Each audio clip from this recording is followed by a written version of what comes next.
السلام علیکم معزز ناظرین، بسم اللہ الرحمن الرحیم۔ ناظرین، آج آپ سننے جا رہے ہیں تاریخ انسانی کے ایک ایسے گناہ کا آغاز جو قوم لوط نے کیا اور جس پر اللہ کا سخت ترین عذاب نازل ہوا۔ جانے لکیس کون تھی اور قوم لوط کی تباہی کا سبب کیا بنا۔ قوم لوط، جنہوں نے دنیا میں سب سے پہلے ہم جنس پرستی کی ابتدا کی، قوم لوط کی طرف شیطان نے کس عورت کو بھیجا تھا؟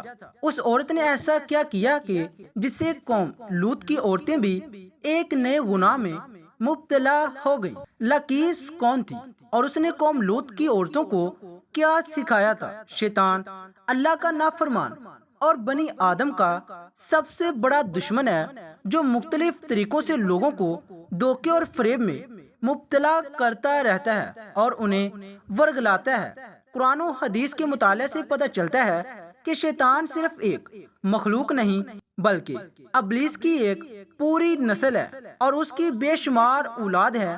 قرآن مجید میں شیطانی ذریت کا ذکر ملتا ہے، جو شیطان کے چیلے، اس کے مددگار اور معاون ہیں۔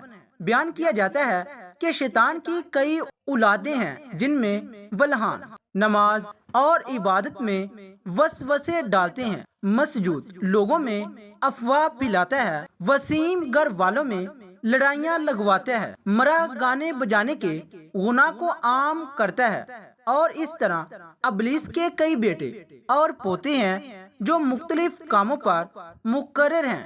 شیطان کی ان اولادوں اور ذریت میں ایک نام لکیس کا ہے۔ لکیس دراصل شیطان کی بیٹی ہے، جسے ابلیس نے ایک خاص ڈیوٹی پر مقرر کرتے ہوئے قوم لوط کی طرف بھیجا تھا۔ قوم لوط دراصل تاریخ کی ایک طاقتور اور مالدار قوم تھی جو اردن کے علاقے میں آباد تھی۔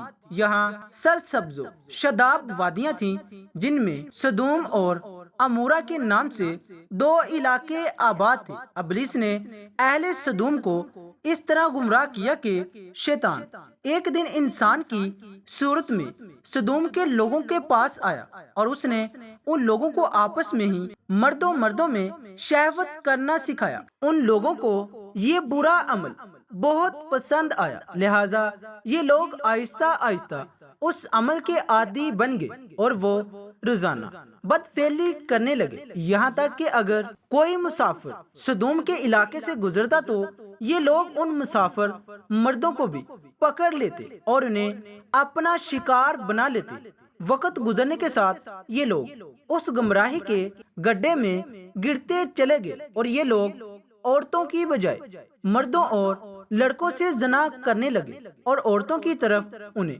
کوئی رغبت نہ رہا، اور کھلے عام اس عمل کو شہر کے چوک چراہوں پر کیا جاتا تھا۔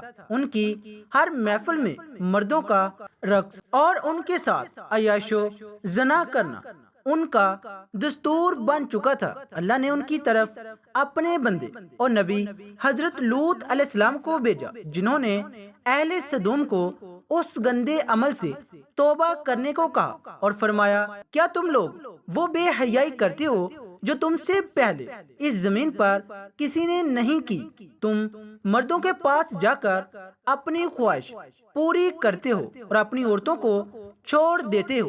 تم لوگ حد سے گزر چکے ہو، لیکن قوم لوط پر ان واعظ و نصیحت کا کوئی اثر نہ ہوا، بلکہ وہ الٹا لوط علیہ السلام کے خلاف ہو گئے اور انہیں مجبور کرنے لگے کہ تم اتنے ہی نیک اور پاک ہو تو اس بستی سے نکل جاؤ۔ اہل سدوم کا مردوں سے زنا کرنا اور بدفعلی صرف ایک گناہ ہی نہیں تھا، بلکہ اس عمل سے وہ خدا کے بنائے ہوئے خاندانی نظام کو تباہ و برباد کر رہے تھے اور ایسے سنگین جرم کی ابتدا کر چکے تھے جسے افزائش نسل کا پورا قدرتی نظام برباد ہو رہا تھا۔ بہرحال جب قوم لوط کے مردوں نے اپنی عورتوں سے قربت کرنا اور ان سے اپنی خواہش پوری کرنا چھوڑ دیا تو ابلیس کے لیے یہ ایک سنہری موقع تھا کہ وہ اس قوم میں ایک اور نئے گناہ کی ابتدا کرے۔ لہذا ابلیس لائن نے اپنی بیٹی جس کا نام لکیس تھا اسے اہل سدوم کی طرف بھیجا۔ لکیس جنات اور شیاطین میں سب سے زیادہ حسین و جمیل اور خوبصورت تھی۔ ابلیس نے اسے حکم دیا کہ وہ ایک خوبصورت عورت کی شکل اختیار کرے اور قوم لوط کی ان عورتوں کے پاس جائے اور انہیں ہم جنس پرستی کا طریقہ سکھائے جنہیں ان کے مردوں نے چھوڑ دیا ہے۔ لہذا لکیس ایک خوبصورت عورت کی صورت میں ان عورتوں کے پاس آئی اور ان کے پاس آ کر کہنے لگی، میں تباہ و برباد ہو گئی کہ میرا شوہر مجھے چھوڑ کر ایک نوجوان مرد کے ساتھ بدفعلی کرتا ہے، لہذا اب میری جوانی اور میرا حسن سب کچھ تباہ و برباد ہو گیا اور سب یوں ہی رائے گا جائے گا۔ یہ سن کر قوم لوط کی دیگر عورتیں بھی واہ ویلا کرنے لگی اور اپنے شوہروں کو برا بلا کہنے لگی۔ پھر لکیس نے ان عورتوں سے کہا، ہم بھی ان مردوں سے بے نیاز ہو جائیں گے اور ان کی طرف رغبت نہ کریں گے جس طرح سے وہ ہم سے بے نیاز ہو چکے ہیں۔ ہم سب کو ان مردوں کی کوئی ضرورت نہیں، ہم اپنی خواہشات کو آپس میں ہی پورا کر سکتے ہیں۔ ان عورتوں نے لکیس سے پوچھا کہ وہ کیسے؟ لہذا لکیس قوم لوط کی ایک رئیس اور خوبصورت عورت کے پاس آئی اور اس کے ساتھ بدفعلی کی اور ان عورتوں سے ہم جنس پرستی کا شیطانی طریقہ سکھایا۔ اس رئیس عورت کو یہ عمل بہت پسند آیا، لہذا وہ عورت سدوم اور امور کی دوسری عورتوں کے پاس گئی اور ان سب کو بھی اس طرح کرنے کو کہا، اور عورتوں کے درمیان ہم جنس پرستی کے اس طریقے کا آغاز ہوا۔ جب ان مردوں نے دیکھا کہ عورتوں کے ساتھ ہی اپنی شہوت کو پورا کر رہی ہیں تو ان مردوں نے اپنی عورتوں کو اس بدفعلی سے منع نہیں کیا۔ وہ خود بھی ہم جنس پرستی کے گناہ میں ملوث رہے اور اپنی عورتوں کو بھی اس گناہ میں شریک کرتے رہے۔ آخر کار جب قوم لوط کی سرکشی اور گناہ حد سے تجاوز کر گئے تو اللہ نے ان پر پتھر اور آگ کے انگاروں کا عذاب بھیجا جس سے ان کے جسموں کے پرخچے اڑ گئے۔ سدوم اور امور کی 5 بستیاں بالکل تباہ و برباد ہو گئی۔ سدوم اور امور اور ان علاقوں میں ہونے والے اس ہم جنس پرستی کے گناہ کا ذکر نہ صرف اسلام بلکہ تورات اور انجیل میں بھی ملتا ہے، جس میں ان علاقوں یعنی سدوم اینڈ امور کو سینٹ سٹی کہا گیا ہے۔ اس کے علاوہ اکادی صحیفوں اور قدیم یونان کی تاریخی ریکارڈز میں بھی سدوم کے گناہ گار شہر کا ذکر ملتا ہے، جس کے مطابق سدوم اور امور تاریخ انسانیت کے وہ پہلے علاقے تھے جہاں سے ہم جنس پرستی یعنی ہومو سیکشویلٹی کا آغاز ہوا تھا، اور ابلیس کی بیٹی لکیس نے بعد میں اس گنونے گناہ میں مزید اضافہ کرتے ہوئے وہاں کی عورتوں کو بھی ہم جنس پرست بنا دیا، جسے جدید دور میں لیسبین کمیونٹی کا نام دیا جاتا ہے۔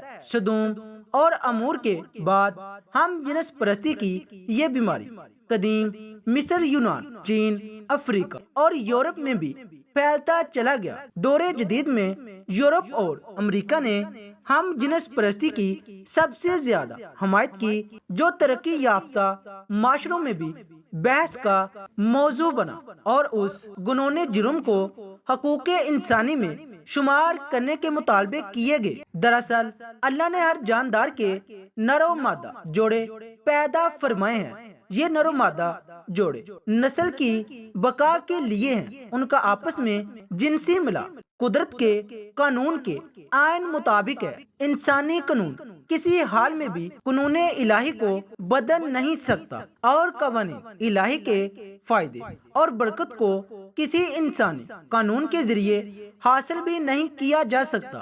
آج اس جرم کے حامی ہوم سیکچولیٹی اور لیسبین کمیونٹی کو سماج میں درجہ دینے پر خوشی منا رہی ہیں اور داد تحسین حاصل کر رہے ہیں، لیکن قرآن و حدیث ہمیں یہ سبق دیتا ہے کہ لوط علیہ السلام کی قوم بھی اسی طرح خوشی منا رہی تھی اور وہ بے حیائی کا مظاہرہ کر رہی تھی، لیکن جب اللہ کی پکڑ ہوئی تو وہ قوم نیست و نابود کر دی گئی۔ ناظرین، قرآن ہمیں بتاتا ہے کہ جو قوم اللہ کے احکام کو ٹکرا دیتی ہے ان کا انجام تباہی ہوتا ہے۔ سیکھیں، سمجھیں اور دوسروں تک بھی اس پیغام کو پہنچائیں۔ جزاک اللہ خیرہ۔